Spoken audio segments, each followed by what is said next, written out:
Hello guys, അപ്പോൾ again I am going to Calicut. Actually ഇത് ഞാൻ ഇന്റേൺഷിപ്പിന്റെ ഭാഗമായിട്ടല്ല പോകുന്നത്, പക്ഷേ NCC റിലേറ്റഡ് ആയിട്ടാണ്. നമുക്ക് അവിടെ പോകുന്ന സമയത്ത് ഇന്റേൺഷിപ്പ് നല്ല വളരെ മിസ്സായിട്ടുണ്ടായിരുന്നു. ബിക്കോസ് നമ്മൾ അവിടെ ഇന്റേൺഷിപ്പിൽ പോയതുകൊണ്ട് നമുക്ക് കുറെ കാര്യങ്ങൾ എക്സ്പ്ലോർ ചെയ്യാൻ പറ്റി, കുറെ എൻജോയ് ചെയ്തു. But still I M so happy because കുറെ നാൾക്ക് ശേഷമാണ് NCCന്റെ യൂണിഫോം ഒക്കെ ഇടുന്നത്. അപ്പൊ നമ്മൾ പോകുന്നിടത്തേക്ക് വെച്ചാൽ കാലിക്കറ്റിലുള്ള GTCയിലേക്കാണ്. അവിടെ നമുക്ക് SSBന്റെ സെലക്ഷൻ പ്രോസസ്സായി ബന്ധപ്പെട്ടിട്ട് ഇന്റർവ്യൂ, വൈവ, ഡ്രിൽ ടെസ്റ്റിംഗ് അതൊക്കെ ഉണ്ടായിരുന്നു. I already went there last year for the TSC competition and that was my very first NCC camp that I attended. അപ്പൊ അതുകൊണ്ട് തന്നെ അത് ഭയങ്കര സ്പെഷ്യൽ ആണ് എനിക്ക് എപ്പോഴും. അപ്പൊ അന്ന് നമ്മൾ നിന്നിരുന്ന 10 days ക്യാമ്പിന്റെ സെയിം സ്പോട്ടിലേക്കാണ് പോകുന്നത്. അപ്പൊ അവിടെ എത്തിയപ്പോൾ എനിക്ക് ഭയങ്കര നൊസ്റ്റാൾജിയ ആയിട്ട് ഫീൽ ചെയ്തു. നമ്മൾ ഈ ഒരു 1 day SSBന്റെ സെലക്ഷൻ അറ്റൻഡ് ചെയ്യാൻ മാത്രമാണ് പോയത്.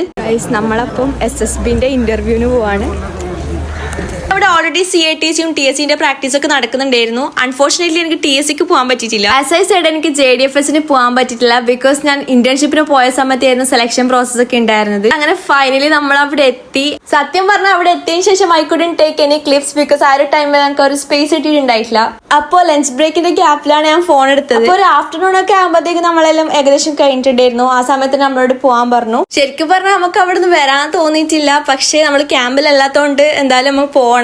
അപ്പോൾ അത്രേ ഉള്ളൂ. നെക്സ്റ്റ് വീഡിയോ വരുന്നവരേക്കും ബൈ.